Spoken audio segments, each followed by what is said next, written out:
y sobre todo esos puntos que nos unifican. Y creo que es bastante interesante desde los aspectos de la teología sacramental dentro del calvinismo, desde la tradición de la iglesia, que me gustaría que fuera el primer tema que tocáramos, la tradición de la iglesia. Eh, ¿Qué es la tradición de la iglesia? Esa será una muy buena pregunta, ¿no? Ya que la tradición conlleva varios elementos que podemos ver como es la predicación o la forma de predicación de los primeros siglos de la iglesia, tanto como la forma de culto, el testimonio y algunas costumbres litúrgicas, que obviamente dentro de la reforma comenzó a haber ciertos rechazos, ¿verdad? De de este tipo de liturgia que dentro de Roma y dentro de algunas iglesias, como la iglesia oriental, aún se siguen guardando. Y muchas de estas doctrinas, Rodney JR, por ejemplo, San Agustín afirma acerca de la tradición, el bautismo de niños es de origen apostólico, aunque no esté claramente en la escritura. Esta es una parte de tradición eclesiástica. ¿Por qué se bautiza niños o por qué fue la Sí. doctrina mayoritaria dentro de la iglesia, ¿no?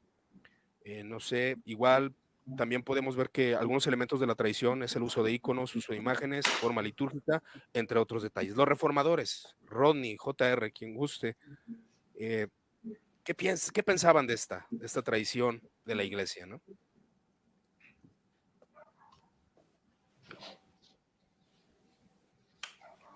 No sé si JR, No, si si quieres. No, quieres, pues iniciar con Rodney, algo. Rodney, si gustas. primero Rosny, luego yo aporto Sí, ya algo al vamos, final. vamos a hacer yo, Rodney, y después JR, para que haya orden. Adelante, Sí, Rodney. ah, sí, bueno, nosotros sabemos que realmente todas las controversias religiosas han surgido precisamente porque se ha puesto en duda la tradición, ¿no? Realmente todas las controversias nunca no han tenido nada que ver con que yo creo lo que la Biblia dice o cosas así. Bueno, en un sentido, pero ha sido realmente por ir en contra de la tradición.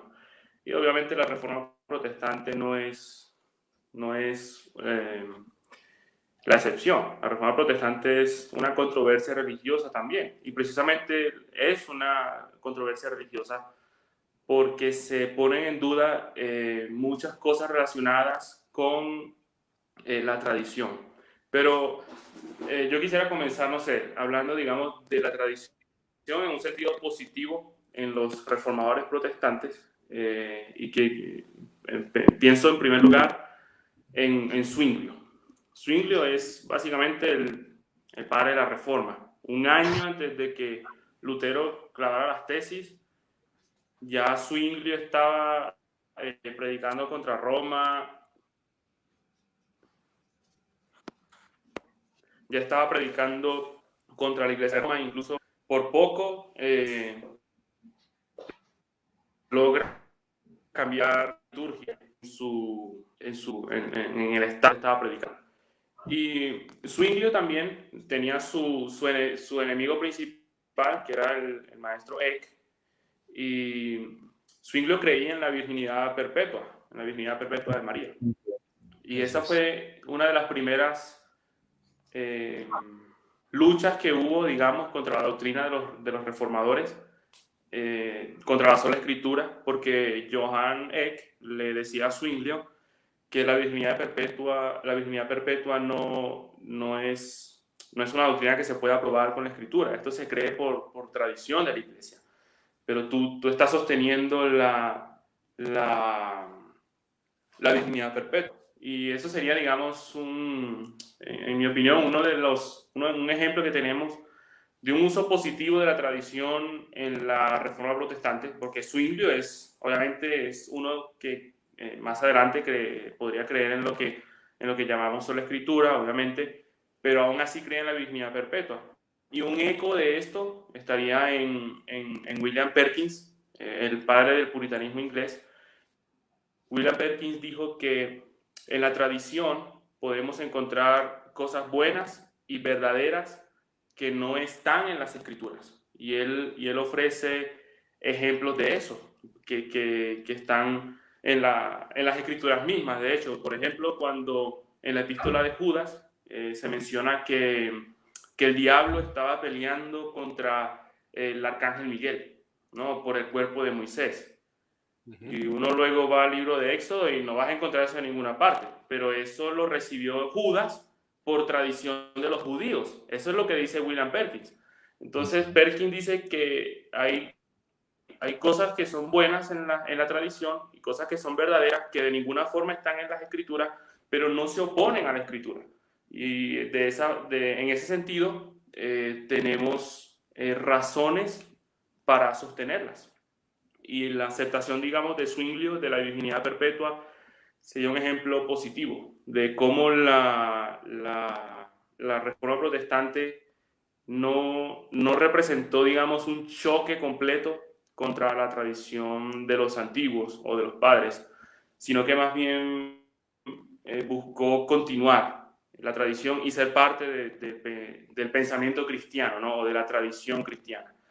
Entonces, obviamente hay otros reformadores o hay otros puntos en los que los reformadores van en contra de la tradición muy fuerte, pero ¿cómo se dice? No toda la reforma protestante es un golpe contra la tradición, ¿no? Hay continuidad, como hablábamos hace rato, y hay discontinuidad también. Y la creencia de los magisteriales y de otros reformadores de la reforma y de la posreforma en la virginidad perpetua es un ejemplo muy claro de eso. Y hay otro reformador también que se llamó, no sabría pronunciarlo bien, pero es Antonius Walaeus. Él dijo que el hecho o la verdad de que María permaneció virgen lo admitimos libremente porque todas las iglesias antiguas lo testifican. Entonces él no está apelando a ver versos de las escrituras, sino a la tradición. Y precisamente eso es lo que sola escritura de ninguna manera es algo que busca contradecir la tradición. Y la primera prueba de eso es que son los mismos reformadores los que avalan ese comportamiento. Ese está muy interesante, porque el principio de Zwinglio sería la tradición eclesiástica no podía estar por encima de la escritura, pero sí la tenía en un lugar donde se tomaba todo esto, ¿verdad? Donde se tomaba esa información, esas doctrinas Sí, que pudimos y corroborar, ¿sí? Igual no sé si sí, iba a decir algo, ¿no? y bueno, Zwinglio también tiene un tratado que es, sí, sí, que Zwinglio tiene un tratado también que se llama De la verdadera religión y la falsa. Fue uno de sus primeros tratados. Y obviamente para Zwinglio la verdadera religión es el movimiento de la Reforma y la falsa religión es el papado, son los papistas. Nosotros sabemos que todo esto son epítetos, ¿no?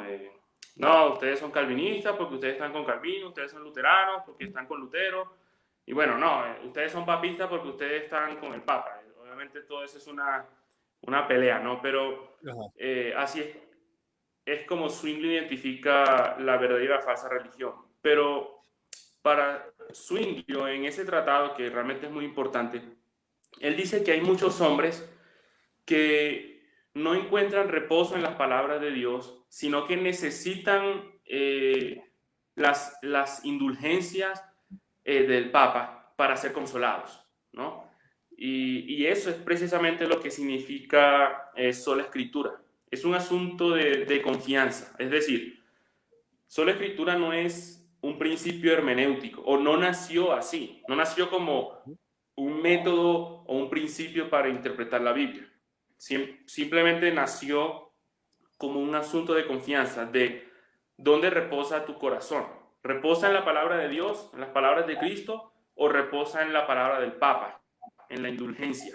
Entonces, no, es un asunto de la conciencia. Si tu conciencia Exacto. está atada a la palabra de Dios o atada a la palabra del Papa, en este caso las indulgencias, pero no surgió como si fuese un golpe a la tradición en primer lugar, aunque obviamente eso tuvo sus implicaciones, pero en primer lugar surgió como un asunto de confianza, que debemos creer es en la palabra de Cristo y no en la palabra del Papa. Y Claro. no me quiero extender demasiado, pero de forma negativa, sola escritura no significa que no importa lo que dijo Agustín, no importa lo que dijo Tertuliano, no importa lo que dijo Aquino, lo que importa es lo que dice la Biblia. No, sola escritura no es eso. Sola escritura no surgió como un principio para renunciar a lo que dice la tradición, sino que surgió como una crítica para no encontrar consuelo,